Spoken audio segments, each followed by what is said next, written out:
ನಮಸ್ಕಾರ. ತುಂಬ ಜನರಿಗೆ ಕಾಳೋ ಒಂದು ಸಮಸ್ಯೆ ಅಂದ್ರೆ GERD ಅಂದ್ರೆ ಗ್ಯಾಸ್ಟ್ರೋಎಸೋಫೇಜಿಯಲ್ ರಿಫ್ಲೆಕ್ಸ್ ಕಾಯಿಲೆ. ಸರಿ, ಈ ಸಮಸ್ಯೆಗೆ ಅರ್ಕ ಅನುಗ್ರಹ ಆಸ್ಪತ್ರೆಯಲ್ಲಿ ಯಾವ ರೀತಿ ಒಂದು ವಿಶೇಷ ಚಿಕಿತ್ಸೆ ಇದೆ, ಇದನ್ನ ಹೇಗೆ ನಿಭಾಯಿಸ್ತಾರೆ ಅಂತ ಇವತ್ತು ಸ್ವಲ್ಪ ಡೀಟೇಲ್ ಆಗಿ ನೋಡೋಣ ಬನ್ನಿ.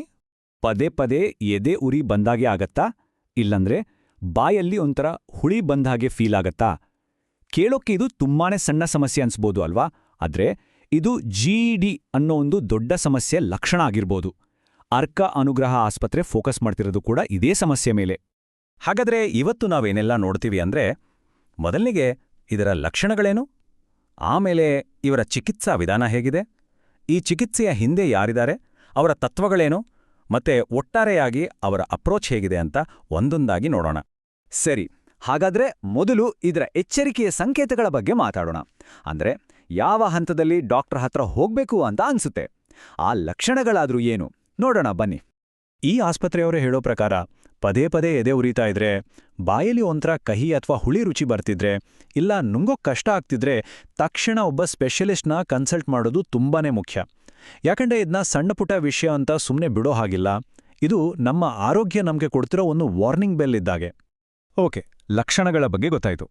ಆದ್ರೆ ಟ್ರೀಟ್ಮೆಂಟ್ ಹೇಗೆ? ಅರ್ಕ ಅನುಗ್ರಹ ಆಸ್ಪತ್ರೆಯಲ್ಲಿ ರೋಗಿಗಳಿಗೆ ಅಂತಾನೆ ಒಂದು ಸ್ಪಷ್ಟವಾದ 4 ಹಂತಗಳ ಪ್ರೋಸೆಸ್ ಇದೆ. ಅದು ತುಂಬಾನೇ ಸಿಂಪಲ್ ಆಗಿದೆ. ಅದೇನು ಅಂತ ಈಗ ನೋಡೋಣ.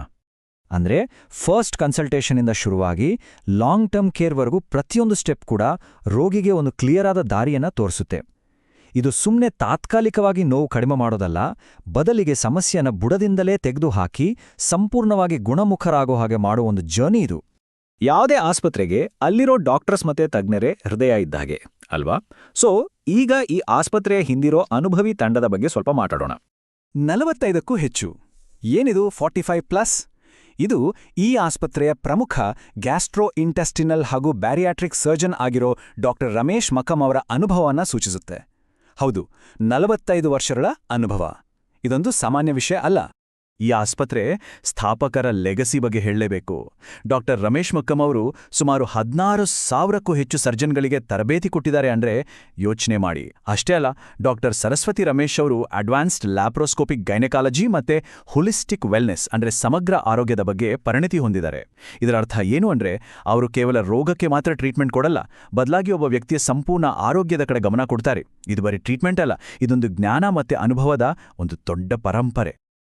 ಸರಿ, ಈಗ ಈ ಆಸ್ಪತ್ರೆಯ ಮುಖ್ಯ ತತ್ವಗಳೇನು ಅಂತ ನೋಡೋಣ. ಅಂದ್ರೆ ಪೇಷಂಟ್ ಕೇರ್ ವಿಷಯದಲ್ಲಿ ಅವರು ಯಾವ ಗೈಡಿಂಗ್ ಪ್ರಿನ್ಸಿಪಲ್ಸ್ ಫಾಲೋ ಮಾಡ್ತಾರೆ ನೋಡಿ. ಕೇವಲ ತಾತ್ಕಾಲಿಕ ಪರಿಹಾರವಲ್ಲ, ಮೂಲ ಕಾರಣದ ಮೇಲೆ ಗಮನ ಹರಿಸಿ. ಈ ಒಂದು ಲೈನ್ ಇದೆಯಲ್ಲ, ಇದೇ ಅರ್ಕಾನುಗ್ರಹ ಆಸ್ಪತ್ರೆಯ ಸಂಪೂರ್ಣ ಫಿಲಾಸಫಿ.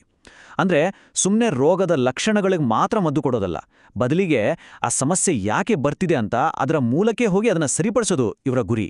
ಹಾಗಾದ್ರೆ ಪೇಷಂಟ್ಸ್ ಜೊತೆ ನಂಬಿಕೆ ಬೆಳೆಸೋಕೆ ಇವರು ಏನ್ ಮಾಡ್ತಾರೆ? ಮೊದಲನೇದಾಗಿ ನೈತಿಕತೆಗೆ ತುಂಬಾನೇ ಪ್ರಾಮುಖ್ಯತೆ ಕೊಡ್ತಾರೆ. ಪೇಷಂಟ್ಸ್ ಜೊತೆ ಎಲ್ಲವನ್ನೂ ಕ್ಲಿಯರ್ ಆಗಿ ಮಾತಾಡ್ತಾರೆ. ಅನಾವಶ್ಯಕ ಟೆಸ್ಟ್ಗಳನ್ನು ಮಾಡಿಸಲ್ಲ. ಎಲ್ಲಕ್ಕಿಂತ ಮುಖ್ಯವಾಗಿ ರೋಗಿಗಳಿಗೆ ಅವರ ಆರೋಗ್ಯದ ಬಗ್ಗೆ ತಿಳುವಳಿಕೆ ಕೊಟ್ಟು ಒಂದು ಲಾಂಗ್ ಟರ್ಮ್ ಹೆಲ್ತ್ ಮೇಲೆ ಫೋಕಸ್ ಮಾಡ್ತಾರೆ. ಸರಿ, ಇಷ್ಟೆಲ್ಲ ನೋಡಿದ್ವಲ್ಲ, ಹಾಗಾದ್ರೆ ಒಟ್ಟಾರೆಯಾಗಿ ಇವರ ಅಪ್ರೋಚ್ ಅಂದ್ರೆ ಏನು, ಇದರ ಅರ್ಥ ಏನು? ಒಟ್ಟಾರೆಯಾಗಿ ಹೇಳೋದಾದ್ರೆ, ಇವರ ವಿಧಾನದಲ್ಲಿ ದಶಕಗಳ ಅನುಭವ ಒಂದ್ ಕಡೆ, ಇನ್ನೊಂದ್ ಕಡೆ ಸಮಸ್ಯೆಯ ಮೂಲ ಕಾರಣವನ್ನೇ ಹುಡುಕಿ ಸರಿಪಡಿಸೋ ಲಾಂಗ್ ಟರ್ಮ್ ವಿಷನ್ ಇದೆ. ಈ ಎರಡೂ ಸೇರಿದಾಗಲೇ ಇವರ ಅಪ್ರೋಚ್ ತುಂಬಾನೇ ಸ್ಪೆಷಲ್ ಆಗೋದು. ಕೊನೆಯದಾಗಿ ಒಂದು ಪ್ರಶ್ನೆ.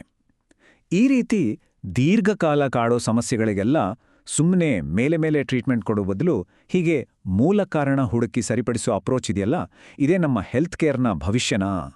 ಯೋಚನೆ ಮಾಡಿ. ಈ ಪ್ರಶ್ನೆಯೊಂದಿಗೆ ಇವತ್ತಿನ ಈ ಚರ್ಚೆಯನ್ನ ಮುಗಿಸೋಣ.